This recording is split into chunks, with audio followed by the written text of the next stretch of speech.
पूर्वी उत्तर प्रदेश के शहर आजमगढ़ में जर्नलिस्ट क्लब के कार्यालय पर शासन द्वारा नामित नोडल अधिकारी प्रमुख सचिव समाज कल्याण के रविंद्र नायक ने मीडिया और सामाजिक सरोकार से जुड़े प्रतिनिधियों के साथ आजमगढ़ की धरातलीय समस्याओं पर उनके निदान पर व्यापक स्तर पर संवाद किया। नोडल अधिकारी ने इस अद्भुत संवाद कार्यक्रम को सार्थक और सफल बताते हुए इस संवाद को आगे भी इसी तरह जर्नलिस्ट क्लब को चलाते रहने का आह्वान भी किया है। इस अवसर पर मुख्य विकास अधिकारी आनंद शुक्ला, उप जिलाधिकारी सदर वागीश शुक्ला के साथ जनपद के विभिन्न समाचार माध्यमों के प्रतिनिधि, सामाजिक और राजनैतिक कार्यकर्ता, रंगकर्म और सांस्कृतिक कर्मी भी उपस्थित रहे। कार्यक्रम की शुरुआत जर्नलिस्ट क्लब के अध्यक्ष आशुतोष द्विवेदी ने संवाद कार्यक्रम में नोडल अधिकारी से प्रेस प्रतिनिधियों का परिचय कराते हुए किया। निश्चित रूप से हम सभी उनका स्वागत, वंदन और इस्तकबाल करते हैं और तालियों के साथ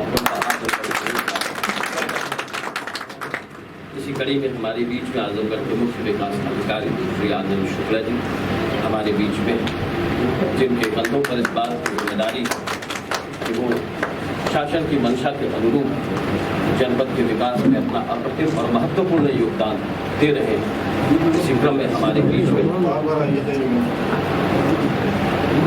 आजमगढ़ सदन के बहुत ही न्यायप्रिय अधिकारी आदरणीय श्री वागीश शुक्ला जी, जिलाधिकारी शहर बतौर यहाँ पर नियुक्त है। मैं समझता हूँ कि सभी लोगों की समस्याओं में तो जिस तरीके से बढ़ चढ़ करके लोगों की मदद करते हैं, वो एक संदेश के तौर पर और शासन की मंशा के अनुरूप काम करने के लिए आगे बढ़ रहा है। इसी कड़ी में मैं सबसे पहले जितने लोग यहाँ पर बैठे हैं जर्नलिस्ट एसोसिएशन के, थोड़ा सा इसका स्वरूप हम लोगों ने ऐसा भी दिया कि पत्रकारों के साथ साथ राजनीतिक दल के जो लोग और समाज सेवी संगठनों से जुड़े लोग, जैसा कि आपने कहा था कि आजमगढ़ से जुड़ी हुई कोई सुझाव समस्या। जर्नलिस्ट क्लब के उपाध्यक्ष राजेश मिश्रा ने नोडल अधिकारी के रविंद्र नायक के जीवन सफर और सेवा क्षेत्र का परिचय कराया। और के रविंद्र नायक सर यहाँ पर मंडलायुक्त थे, सभी जानते हैं। मूल रूप से आंध्र प्रदेश के रहने वाले हैं और किसान पिता के सुपुत्र हैं। और बचपन में वो जो प्रतिस्पर्धा हम लोग को सिखाई जाती है, उस प्रतिस्पर्धा जो शब्द है, अगर उसको किसी व्यक्ति विशेष के रूप में अगर देखना होता या जीवंत करना होता तो शायद के रविंद्र नायक साहब से बेहतर उसका कोई दूसरा उदाहरण नहीं हो सकता था। अपने 4 भाई बहनों में नायक साहब ने आस पड़ोस के गाँव में या दूसरे जो आंध्र प्रदेश का उसमें बंटवारा जो हुआ या नहीं हुआ, तो उसके पहले बगल के जिलों में जब कोई टॉप करता था तो उसको उसकी खबरें सुन के और पढ़ के इनको ये लगता था कि मुझे भी टॉप करना चाहिए। और कुछ इसी प्रकार की घटना इनके पास पड़ोस के गांव में घटी थी, जिससे प्रेरणा लेके और उसके बाद इन्होंने यूपीएससी का एग्ज़ाम दिया, क्रैक किया। 1995 बैच के IAS अफसर हैं और 26 साल की इस सेवा में अलीगढ़ से आगरा, बाराबंकी और तमाम जनपदों में बतौर SDM, शायद आगरा में भी आप रहे थे बतौर SDM, और उसके बाद पड़ोस में अगर पूर्वांचल की बात करें तो देवरिया में भी DM रहे हैं। गोरखपुर कमिश्नरी गोरखपुर जो मंडल है उसके कमिश्नर रहे, हमारे आजमगढ़ में कमिश्नर रहे, इससे हम लोग भली भांति परिचित ही हैं। ट्रांसपोर्ट कमिश्नर रहे हैं और हाल के दिनों में लगभग हमको लगता है इसी जून में जो एक नई चेंजिंग हुई उसके कमिश्नर RDB के पद को भी आपने सुशोभित किया है।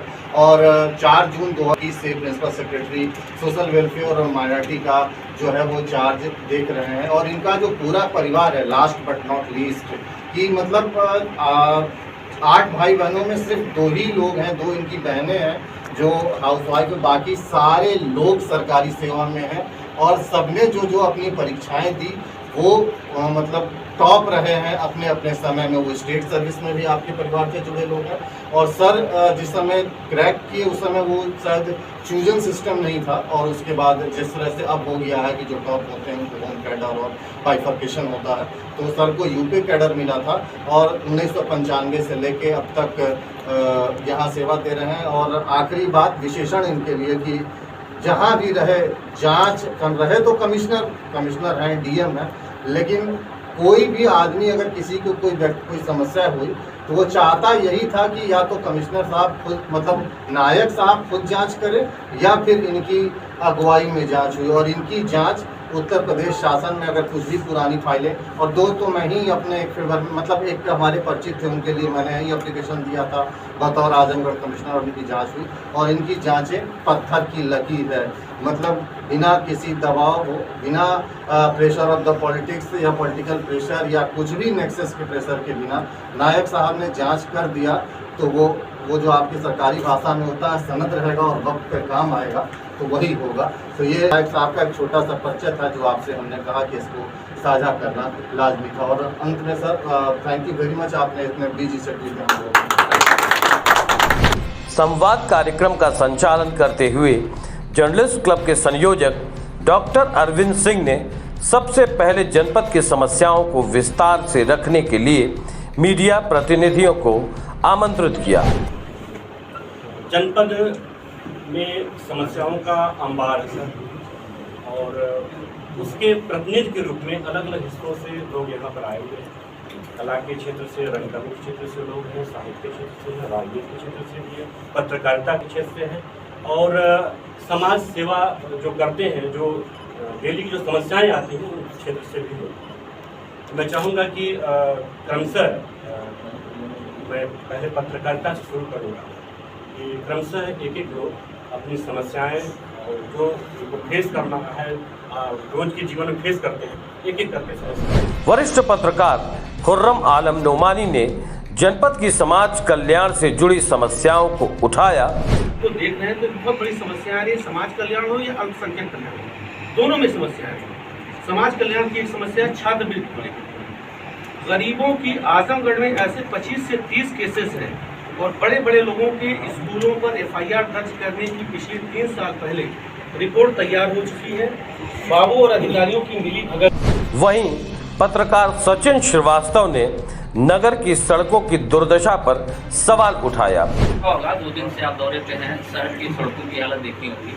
सबसे बड़ी दिक्कत ये आ रही है कि कुछ सड़कें नगर पालिका में हैं, कुछ PWD।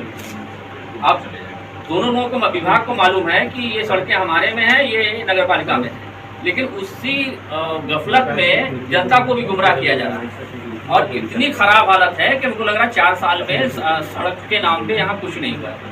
पूरे सड़क पे आप कहीं भी चले जाइए, इतनी गड्ढा मुक्त कहा जाता है, तो गड्ढा युक्त पूरी सड़कें, चाहे किसी भी रूट पे आप चले। रत्न प्रकाश त्रिपाठी ने विद्यालयों में निर्धन बच्चों की शुल्क न जमा करने की स्थिति में शोषण के शिकार बच्चों और अभिभावकों की समस्याओं को उठाया। जैसे उन्होंने जिलाधिकारी को इस तरह के प्रकरण पर विद्यालय और अभिभावकों के बीच बैठक निपटाने की बात कही।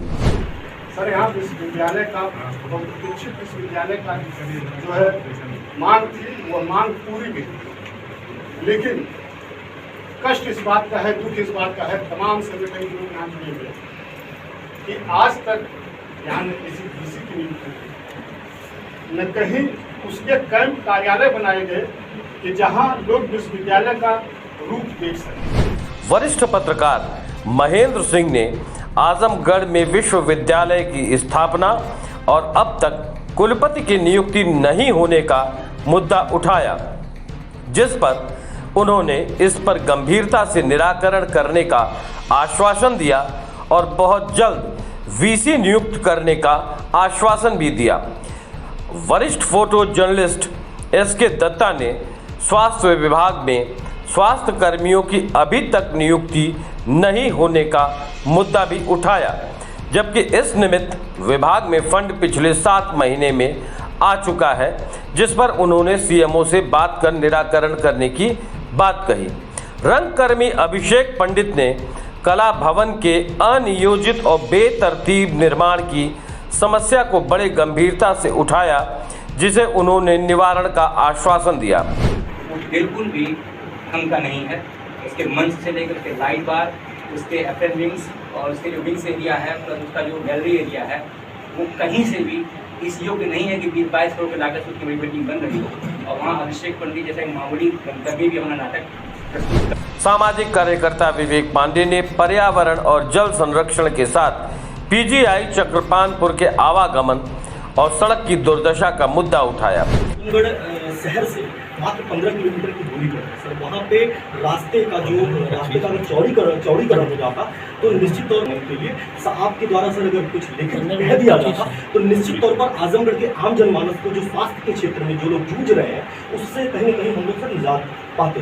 सर दूसरे क्रम में मैं आपसे कहना चाहता हूँ सर कि आजमगढ़ के दिवारा क्षेत्र में स्वास्थ्य के क्षेत्र में मैंने सर वो लिख दिया है, कुछ गाँव है जो कि वहाँ पे सर जो स्वास्थ्य केंद्र है वो बिल्कुल बंद पड़े हैं सर, उसको मैंने सर उसमें अवगत करा।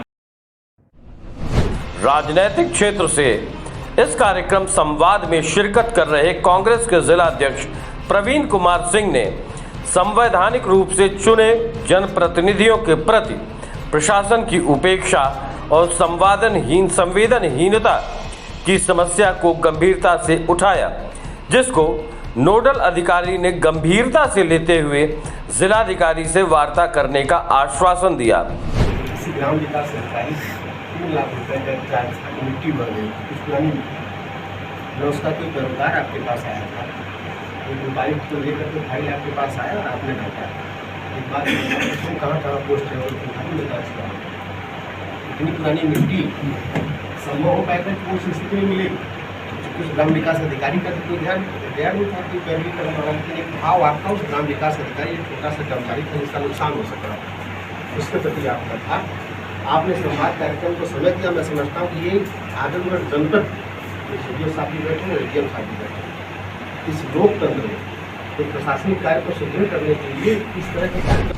इस अवसर पर जर्नलिस्ट क्लब के संयोजक डॉक्टर अरविंद सिंह ने आजमगढ़ मंडल मुख्यालय पर एक पत्रकार भवन के निर्माण का मुद्दा उठाया और इसी क्रम में जर्नलिस्ट क्लब के बैनर तले एक मांग पत्र आशुतोष द्विवेदी, राम सिंह गुड्डू, खुर्रम आलम नोमानी, राजेश चंद्र मिश्र, महेंद्र सिंह आदि लोगों ने दिया। इस अवसर पर जहानागंज टाउन एरिया से संबंधित एक मांग पत्र विकास संघर्ष समिति के अध्यक्ष अरविंद सिंह और सचिव रमन सिंह ने दिया। इस मौके पर प्रमुख सचिव समाज कल्याण और आजमगढ़ के नोडल अधिकारी के रविंद्र नायक ने इस कार्यक्रम की पहल की सार्थकता को की जमकर सराहना की और कहा कि पत्रकार चूंकि ज़मीनी स्तर पर काम करते हैं और रिपोर्टिंग करते हैं, लिहाजा उनके द्वारा मिला हुआ फीडबैक निश्चित रूप से शासन स्तर पर योजनाओं को क्रियान्वित करने के लिए एक बेहतर तरीका होगा और उन्होंने अगली बैठक में इन सारी समस्याओं को गंभीरता से लेते हुए इनके निराकरण का आजमगढ़ की सिविल सोसाइटी को भरपूर आश्वासन दिया। व्यक्तिगत सब लोग तो जुड़े हुए थे, उस दृष्टिकोण से आप लोग से ज़्यादा फर्स्ट हैंड इन्फॉर्मेशन मिलता है। ग्राउंड लेवल पे आपके प्रेस रिपोर्टर्स ग्राउंड लेवल पे काम करते हैं, वहाँ किस व्यवस्था में क्या कमी है और विशेष जनहित का समस्या क्या चीज़ रहता है, उस चीज़ के दृष्टिगत मैं आपसे बैठा हूँ, आपके साथ में बैठा हूँ और कुछ समस्या भी नोट किया हूँ और आगामी दिनों में अभी जो बैठक करने जा रहे हैं, विभागीय बैठक करने जा रहे हैं अधिकारियों से और जो निदान भी कराएंगे वो फ़ायदा हमको तो मिल ही रहा है। पारदर्शिता के लिए यह संवाद समय समय पे होना चाहिए। किसी महीने में एक बार कोई शिक्षा विभाग संबंधित एक बार संवाद हो जाए, एक आध बार समाज कल्याण विभाग हो जाए, एक आध बार विकास विभाग हो जाए, ये सब चीज़ें समय समय से आपके माध्यम से फीडबैक मिलेगा और जनता भी धीरे से लाइवली जुड़ेगा तो जनता से भी फीडबैक सीधा मिलेगा। सर, जर्नलिस्ट क्लब की यहाँ बहुत आवश्यकता है पत्रकारों के भवन के लिए। सर, इसके लिए सर क्या प्रशासन कुछ तो पत्रकार भवन के ये जो बताया जा रहा है ज़मीन तो उपलब्ध है और उसका कुछ शासन के बजट में अगर किसी कारण से लेट हो रहा है या कठिनाई है तो हम माननीय जनपद निधियों के निधि हैं, माननीय सांसद निधि विधायक निधि के माध्यम से निश्चित रूप से अगर जो प्रस्ताव मिल जाएगा तो उसका निर्माण भी करा दिया जाएगा। स्वामित्व यथावत रहेगा, जिसका नाम है वो रहेगा। जो प्रेस क्लब के लिए उसको देख रेख के लिए प्रेस के पदाधिकारी जो समय को भी पदाधिकारी रहते हैं उसको पदाधिकारियों को रख रखाव के लिए उसको मेंटेन करने के लिए उसको दिया जाने में कोई आपत्ति नहीं रहेगा। इन प्रिंसिपल सैद्धांतिक तौर पर हम इस प्रिंसिपल को हम सहमत है बशर्ते और इसको आगे जैसा निधियों में उपलब्धता कैसा रहेगा उस हिसाब से आपको मिल जाएगा। Thank you.